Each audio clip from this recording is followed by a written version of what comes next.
안녕하십니까. 오늘은 제3과 문화가 현대 문화가 제공하는 세속 예배의 영향력이라는 제목으로 함께 소그룹 말씀 연구 시간을 가지도록 하겠습니다. 먼저 로마서 12장 1절로 2절 말씀을 제가 봉독하겠습니다. 그러므로 형제들아, 내가 하나님의 모든 자비하심으로 너희를 권하노니 너희 몸을 하나님이 기뻐하시는 거룩한 산 제사로 드리라. 이는 너희의 드릴 영적 예배니라. 너희는 이 세대를 본받지 말고 오직 마음을 새롭게 함으로 변화를 받아 하나님의 선하시고 기뻐하시고 온전하신 뜻이 무엇인지 분별하도록 하라. 오늘 소그룹 연구 내용은 이 예배에 대한 이야기입니다.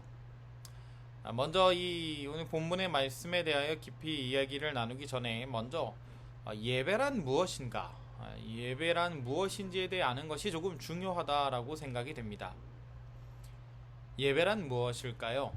저와 여러분에게 너무나도 익숙한 이 예배는 국어사전은 신이나 부처와 같은 초월적 존재 앞에 경배하는 의식이라고 정의하고 있습니다. 예배라는 단어가 가진 그 사전적인 의미는 우리가 어떤 예배를 드리는지, 또 어떤 방법으로 어떤 이 모습의 예배를 드리는 경배를 드리는지는 사실상 중요하지 않고 그 대상이 누구냐가 중요하다는 거죠. 사전은 분명히 초월적인 존재라고 이야기합니다. 즉 다시 말해서 일반적인 우리 사람과 사람 사이에서 서로 존중하고 뭐 이게 받들어주는 그런 것이 예배가 아니라 사람보다 더 높이 있는 존재, 이 신과 같은 존재에게 사람이 드리는 이 경배, 그것이 바로 예배라고 정의하고 있습니다. 그렇다면 성경은 이 예배에 대해서 어떻게 이야기할까요? 먼저 이 기독교가 가지고 있는, 현재 이 기독교가 가지고 있는 예배의 모습은 대부분이 공통적인 형식을 좀 따르고 있습니다. 예배에는 먼저 찬양이 있습니다. 이 찬양이란 기독교 교파마다 조금씩 그 가사나 어떤 템포나 악기 또는 그 찬양의 분위기가 조금씩은 다를 수 있지만 모든 이 기독교 안에 있어서, 기독교에 드려지는 예배에 있어서 찬양은 아주 중요한 부분을 차지하고 있습니다. 이건 어느 교회를 가도 마찬가지일 것입니다. 찬양을, 이 예배를 시작할 때 드리는 찬양과 예배를 마치는 이 찬양은 그 예배의 전체적인 분위기를 다 바꿔놓을 수 있는 힘이 있죠. 조금씩 말씀드렸던 것처럼 조금씩 차이는 있을지 몰라도 어느 교회에도 다 이 찬양의 시간을 중요시 여긴다는 것은 공통적으로 아주 쉽게 어딜 가도 알 수 있습니다. 다음은 기도입니다. 예배는 기도로 시작해서 기도로 끝납니다. 한 사람이 이 대중의 앞으로 나와서 대표해서 드리는 이 대표 기도가 있겠고요. 또 개인이 각자 드리는 개인 기도가 있고, 그리고 또 이제 설교자가 회중을 위하여 드리는 축복 기도 등등 다양한 기도가 예배의 형식에 따라 다르게 포함되어 있지요. 마지막은 말씀 선포입니다. 예배에 참석하는 성도들에게 있어서 핵심은 아마 말씀 선포일 것입니다.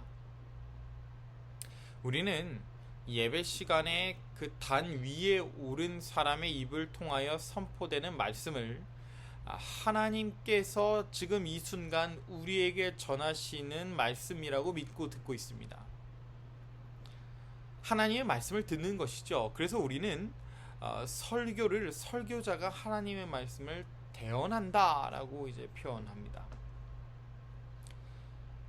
설교에 있어서 어떤 특별한 설교자의 개인적인 감정이나 개인적인 의견, 자신의 어떤 생각이 조금도 안 들어갈 수는 없겠죠.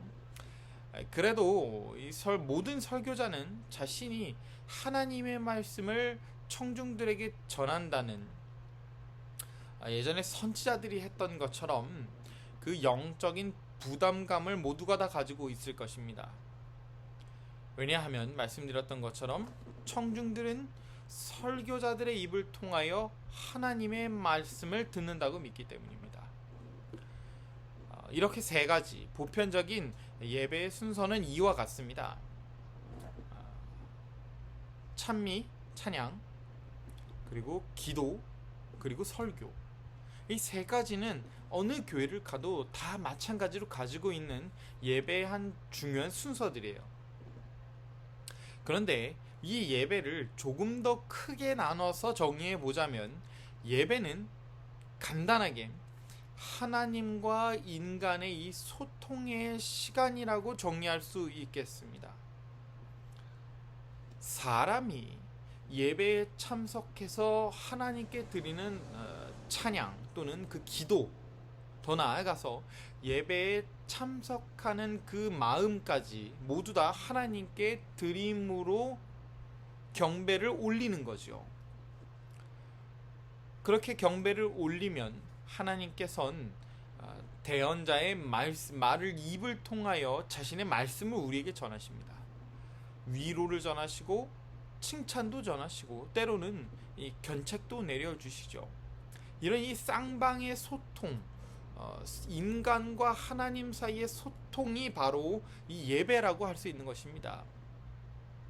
그런데 오늘 본문의 말씀에선 바로 그 예배, 이 영적인 예배에 대해 설명하면서 사도 바울은 너희 몸을 하나님이 기뻐하시는 거룩한 산 제사로 드리라 라고 이야기합니다. 즉 다시 말해서 영적인 예배는 나의 몸을 그대로 다 하나님께 제사로 드리는 것이라고 이야기하는 겁니다. 나의 존재 자체를 하나님께 바치는 것이 참된 영적인 예배라는 것이죠. 이것이 무슨 말이냐? 우리는 모두가 세상의 문화 가운데 속하여 살아가고 있습니다. 물론 산이나 이게 동굴에 들어가서 살 수도 있겠죠. 세속적인 것들을 모두 다 끊고 단절된 삶 속에서 살 수는 있겠지만 실제적으로 우리는 복음을 전할 사명을 가지고 이 땅에 존재하기 때문에 교회는 결국 이 도심 한가운데 있을 수밖에 없고 우리가 사는 곳도 역시 마찬가지로 사회에 속해서 살아갈 수밖에 없습니다. 그러다 보면 자연스럽게 사회에 물든 것들, 소위 말하는 이 세속적인 것들을 누리면서 살 때가 있어요. 예를 들어 TV를 보죠. 라디오도 듣죠. 쇼핑도 할 수 있고 어디 나가서 친구들과 수다를 떨 수도 있고 또 어디 가서 또 운동을 할 수도 있죠. 개인적인 취미를 또 갖기도 합니다. 그러다 보니 자연스럽게 이제 시간을 보낼 때 또는 이제 스트레스를 받을 때, 그걸 이제 해소할 것을 찾을 때, 또는 이 쉬고 싶을 때 각자가 하고 싶은 일들이 생겨나기 마련이에요. 그것은 이 세속적인 것들을 물론 포함할 수 있겠죠. 그런데 문제는 그게 잘못됐다고 말씀드린 것이 아니라 여기서 말하는 문제는 제목에서 언급하는 것처럼 그 현대 문화가 제공하고 있는 세속적인 예배들이 있다는 겁니다. 본문의 말씀에서 바울이 말했던 것처럼 예배는 나 자신을 하나님께 드리는 것이죠. 그런데 세속적인 것들이 그런 예배를 대체하는 경우들이 생기기 때문에 우리는 영적인 눈을 크게 뜨고 주의할 필요가 있다는 것입니다. 더 쉽게 말해서 하나님께 나를 드리는 것은 참 어려워요. 하나님을 위하여 나의 시간을 사용하는 거, 어떤 나의 노력을 투자하는 거, 이것들은 우리를 정말 어쩔 때는 정말 힘들게 하기도 합니다. 이게 쉽게 나오지 않아요. 그런 반면에 나가서 노는 데는 그렇지 않죠. 테레비를 보는 데는 그렇지 않습니다. 드라마를 보는 데는 나의 시간을 쓰는 거, 나의 노력을 쓰는 거 절대로 아깝지 않습니다.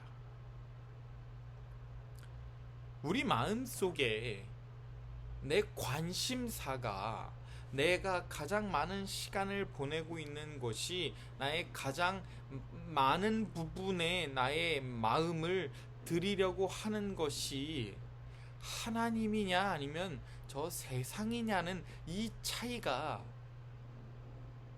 우리를 그리스도인으로서 만들어주는 극명한 차이가 된다고 성경은 이야기하고 있는 것입니다. 내 마음속에 많은 자리를 차지하고 있는 것들이 결국 우리의 예배의 대상이 된다는 것이죠. 찬양, 기도, 설교, 이런 순서를 가진 것만이 과연 예배일까요? 아니라는 겁니다. 꼭 예배당에 들어가서 드리는 예배만이 예배일까요? 그렇지 않다는 겁니다. 요한복음 4장 24절에서 예수님께서 사마리아 여인에게 이렇게 말씀하시죠. 하나님은 영신이 예배하는 자가 신령과 진정으로 예배할지니라. 우리가 드리는 진정한 예배는 장소나 시간, 형식에 집착하는 것이 아니라 오직 영이신 하나님과의 영적인 교제 가운데서 드려져야 하는 것입니다. 진정한 예배는, 영적인 예배는 형식이 중요한 게 아니라, 장소가 중요한 게 아니라 예배자가 그 예배를 드리는 대상이 누구인지, 그리고 그 대상과 예배자가 어떤 관계를 맺고 있는지가 더 중요하다고 이야기하는 것이죠. 성경의 다니엘서와 요한계시록은 마지막 시대를 살아가는 남은 자손들에 대해서 계속해서 반복적으로 이야기합니다. 그러면서 공통적으로 이 두 책이 강조하는 부분이 있어요. 그것은 바로 남은 자손이 이 마지막 시대를 살아가는 이 사람들이 누구에게 머리를 숙이느냐, 누구를 예배하느냐를 계속해서 반복해서 강조합니다. 세상과 용을 예배하는 사람들, 그리고 어린 양을 예배하는 사람들로 나누어진다라고 계속해서 이야기하고 있지요. 올바른 예배란 올바른 이에게 드리는 예배를 이야기하는 겁니다. 누구에게 예배를 드리는지에 따라서 우리의 정체성이 드러난다라고 이야기하는 것이죠. 성도 여러분, 그리스도인은 삶이 예배가 되고 예배가 삶이 되어야 합니다. 거기서 더 덧붙여서 우리의 예배는 오직 여호와 하나님만을 섬겨야 하는 것이죠. 즉 우리의 삶이 하나님과 함께 해야 되고 그 삶이 우리를 진정한 예배자로서 만들어 준다는 것입니다. 형식적인 예배에 집중하실 필요가 하나도 없습니다.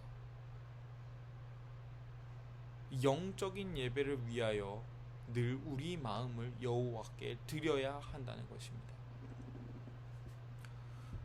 우리의 마음은 어디에 있습니까? 우리의 영적인 눈은 어디를 바라보고 있습니까? 이 세상이 아니라 오직 여호와만을 예배하시고 우리 몸을 거룩한 산 제사로 하나님께 드리시는 성도님들이 되시길 바라면서 소그룹 말씀 연구 시간을 마치겠습니다. 감사합니다.